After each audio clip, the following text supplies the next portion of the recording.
Hi everyone, this is Balazs from Racing Brick. After yesterday's super advanced and complicated Ornithopter review, here comes another LEGO set that has only two things in common, not more. It is also part of the Icons team, and it flies. I mean, the original subject. But everything else is completely different. This is the 10331 Kingfisher bird. The Kingfisher looks great on the box. Apparently it's not part of a collection yet like the Botanical series, but it has its own Kingfisher logo, which is interesting. The back of the box shows two different views and the dimensions. Interestingly, we don't see any reference of the real bird here. Let's open the box. The set has 834 pieces, the price is 50 euros or dollars, and it will be available from the 1st of February. Please use the link above or in the description to check your local prices. We get 6 numbered bags and the manual. Apparently there is no sticker sheet. Here we finally see some photos of the real bird. We learn that it's the Azure Kingfisher, which is mainly native to Australia and Tasmania. We have a few words here from Sven Frenig, the designer of the set, and that's all. That was a pretty brief introduction. Here's the parts list if you are interested. Now let's start building. The construction begins with the base, which so far only has studded and studless Technic elements. Then more Technic trickery follows with some half beams. The exact angle here is defined by these connected beams. We have the first system parts here, and then the overall dimensions of the base quickly become visible. A few more repetitions with these parts, and boom, that's the end of the first phase. Phase 2 starts with a few blue plates, then more blue bricks, and after we finish the edge of the base with these black slopes, we have a big pile of transparent pieces to use. This is something really special. This 2x2 arch piece was already used last year in sets like the Himeji Castle or Tranquil Garden, but this is the first time to get a transparent version. There will be quite a few other transparent pieces to use before we get to the new ones, and you will have to pay attention to the positioning, but here they are and many more pieces will follow. If you are not a fan of the art mosaics, then this section probably won't be your favorite either, because I really had to focus on the many small transparent pieces and their placement. The end result looks fantastic, but still. Interestingly, I still have one 1x2 left, which is very unusual. We checked like 3 times but couldn't find any missing pieces.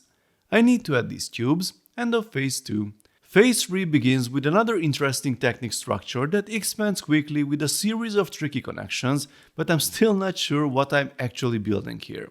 On one side we have these pins, stud connections on the other end, and this assembly is supposed to be connected here. It's not that easy as you can see, but with a bit of effort it works and forms a surprisingly solid surface. It's time to attach it to the base. We have a few pieces to help us position it, and then we can secure it with this yellow slope. If you want a dark orange Creator Porsche 911, then one of the critical pieces has just become available. We've got the feet here with the clever part usage, end of phase 3. In the next phase we start to build the wings. We have studs in multiple directions, and I'm not sure why we have a transclear element in the wing. How will that be visible? This is what it looks like so far. Those handlebars will support something.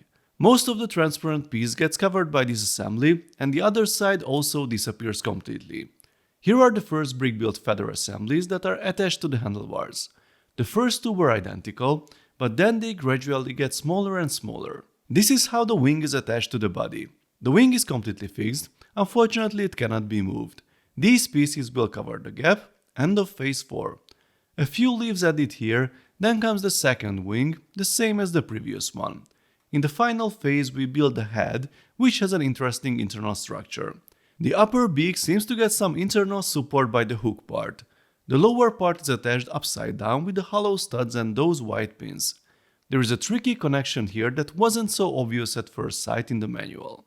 The eyes are minifig microphones that are inserted into these headlight pieces from behind, a very creative solution. These are also headlights, at least in their printed form in Speed Champions cars, and I noticed the mistake I made.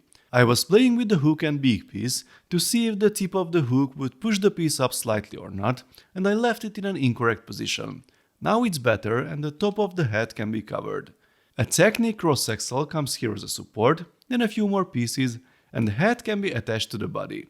The tilted position hides almost everything, which is really nice. A few final tricks for assembling the reed. We need to make 2 of them. And the last element is the fish with some metallic silver pieces. Apparently I was wrong about the hook because it's there to support the fish. So, Here is our finished model, and I think it looks great from all angles.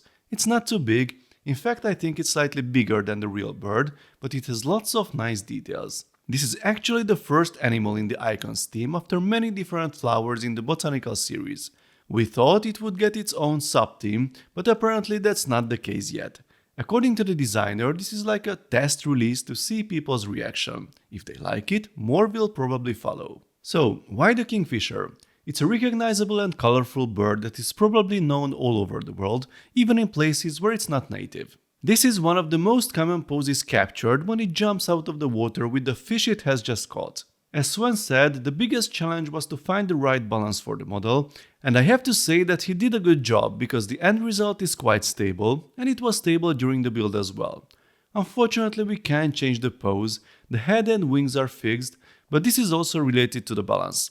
The feathers can easily be adjusted, as can the background elements. Since there are many different kingfisher species, one could say that the colors could be different. Several color schemes were considered during the design process, but in the end this more natural and less flashy combination was chosen. Oh, by the way, about the transparent piece in the wing. The kingfisher's feathers are semi-iridescent, which couldn't really be replicated with the bricks.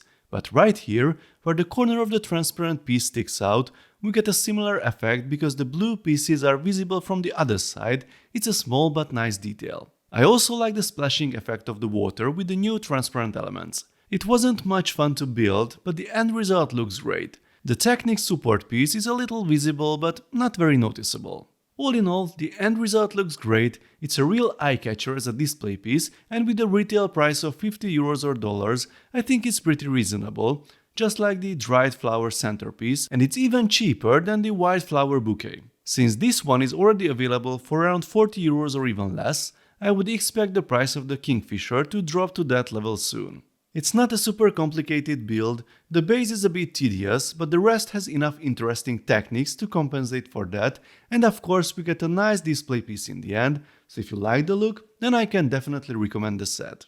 Please let me know your thoughts, folks, in the comment section. If you enjoyed this video, then please give it a thumbs up, and don't forget to subscribe with notifications, because more exciting LEGO videos are coming soon. See you next time, bye bye.